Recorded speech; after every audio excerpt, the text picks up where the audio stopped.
ಅವ್ರಿಗೆ ಸಾಮಾನ್ಯ ಜ್ಞಾನ ಇಲ್ಲ ಕಾಂಗ್ರೆಸ್ ಅವ್ರಿಗೆ. SIT ರಚನೆ ಮಾಡೋದು ದಿನ ಯಾರ್ಯಾರು ಮಾತಾಡಿದ್ದಾರೆ ಅದರ ಕ್ಲಿಪ್ಪಿಂಗ್ಸ್ ತೊಗೊಂಡ್ಲಿ. ನಾನು SIT ರಚನೆ ಆಗಿದ್ದ ದಿನ ಮೈಸೂರಲ್ಲಿ ಇದ್ದೆ, ಮೈಸೂರಲ್ಲಿ ಪ್ರೆಸ್ ಮೀಟ್ ಮಾಡಿದ್ದೀನಿ, ಇದರಿಂದ ನಗರ ನಕ್ಸಲರ ಕೈವಾಡ ಇದೆ ಅಂತ ಹೇಳಿದ್ದೀನಿ, ನೋಡಲಿ. ಅದಾದಮೇಲೆ ಬೆಂಗಳೂರಲ್ಲೂ ಬಂದು ಪತ್ರಿಕೆ ಸಂದರ್ಶನ ಮಾಡಿ ಪತ್ರಿಕೆಯಲ್ಲಿ ನಾನು ವಿರೋಧವನ್ನು ವ್ಯಕ್ತ ಮಾಡಿದ್ದೀನಿ. ನಾನಂತಲ್ಲ, ಭಾಳಷ್ಟು ಜನ BJPಯವರು ಇದಕ್ಕೆ ವಿರೋಧವನ್ನು ಮಾಡಿದ್ದಾರೆ. ನಾವು ಪ್ರಶ್ನೆ ಕೇಳುವಂಥದ್ದು ರಾಜ್ಯ ಸರ್ಕಾರಕ್ಕೆ, ಯಾರೋ ಒಬ್ಬ ಅನಾಮಿಕ ಬಂದು ನಾನು ಹೆಣಗಳನ್ನು 100 ರೇಪ್ ಆಗೋಗ್ಬಿಟ್ಟಿದೆ ಅಂದರೆ ಈ ಸರ್ಕಾರಕ್ಕೆ ಕಾಮನ್ ಸೆನ್ಸ್, ಕಾಮನ್ ಜ್ಞಾನ ಬೇಕಲ್ಲ ಇವ್ರಿಗೆ.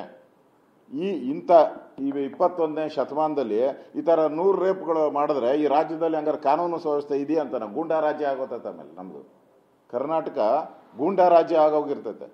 100 ರೇಪು, 100 ಹೆಣಗಳನ್ನು ಕದ್ದು ಮುಚ್ಚಿ ಮುಚ್ತಾರೆ ಅಂದರೆ ಸಾಧ್ಯನಾ ಈ 21ನೇ ಶತಮಾನದಲ್ಲಿ? ಅಷ್ಟು ಹದಗೆಟ್ಟೋಗಿದೆಯಾ ಕರ್ನಾಟಕದ ಕಾನೂನು ಸುವ್ಯವಸ್ಥೆ? ಉತ್ತರ ಕೊಡ್ಬೇಕು ಇವರೆಲ್ಲ.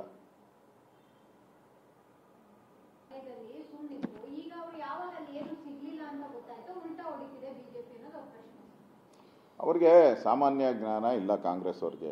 SIT ರಚನೆ ಮಾಡೋದು ದಿನ ಯಾರ್ಯಾರು ಮಾತಾಡಿದ್ದಾರೆ ಅದರ ಕ್ಲಿಪ್ಪಿಂಗ್ಸ್ ತೊಗೊಂಡ್ಲಿ. ನಾನು SIT ರಚನೆ ಆಗಿದ್ದ ದಿನ ಮೈಸೂರಲ್ಲಿ ಇದ್ದೆ, ಮೈಸೂರಲ್ಲಿ ಪ್ರೆಸ್ ಮೀಟ್ ಮಾಡಿದ್ದೀನಿ, ಇದರಿಂದ ನಗರ ನಕ್ಸಲರ ಕೈವಾಡ ಇದೆ ಅಂತ ಹೇಳಿದ್ದೀನಿ, ನೋಡಲಿ. ಅದಾದಮೇಲೆ ಬೆಂಗಳೂರಲ್ಲೂ ಬಂದು ಪತ್ರಿಕೆ ಸಂದರ್ಶನ ಮಾಡಿ ಪತ್ರಿಕೆಯಲ್ಲಿ ನಾನು ವಿರೋಧವನ್ನು ವ್ಯಕ್ತ ಮಾಡಿದ್ದೀನಿ. ನಾನಂತಲ್ಲ, ಭಾಳಷ್ಟು ಜನ BJPಯವರು ಇದಕ್ಕೆ ವಿರೋಧವನ್ನು ಮಾಡಿದ್ದಾರೆ. ನಾವು ಪ್ರಶ್ನೆ ಕೇಳುವಂಥದ್ದು ರಾಜ್ಯ ಸರ್ಕಾರಕ್ಕೆ, ಯಾರೋ ಒಬ್ಬ ಅನಾಮಿಕ ಬಂದು ನಾನು ಹೆಣಗಳನ್ನು 100 ರೇಪ್ ಆಗೋಗ್ಬಿಟ್ಟಿದೆ ಅಂದರೆ ಈ ಸರ್ಕಾರಕ್ಕೆ ಕಾಮನ್ ಸೆನ್ಸ್, ಕಾಮನ್ ಜ್ಞಾನ ಬೇಕಲ್ಲ ಇವ್ರಿಗೆ. ಇಂಥ 21ನೇ ಶತಮಾನದಲ್ಲಿ ಈ ಥರ 100 ರೇಪ್ಗಳು ಮಾಡಿದ್ರೆ ಈ ರಾಜ್ಯದಲ್ಲಿ ಹಂಗಾರೆ ಕಾನೂನು ಸುವ್ಯವಸ್ಥೆ ಇದೆಯಾ ಅಂತ ನಾವು ಗೂಂಡಾ ರಾಜ್ಯ ಆಗೋತೈತೆ. ಆಮೇಲೆ ನಮ್ಮದು ಕರ್ನಾಟಕ ಗೂಂಡಾ ರಾಜ್ಯ ಆಗೋಗಿರ್ತೈತೆ. 100 ರೇಪು, 100 ಹೆಣಗಳನ್ನು ಕದ್ದು ಮುಚ್ಚಿ ಮುಚ್ತಾರೆ ಅಂದರೆ ಸಾಧ್ಯನಾ ಈ 21ನೇ ಶತಮಾನದಲ್ಲಿ?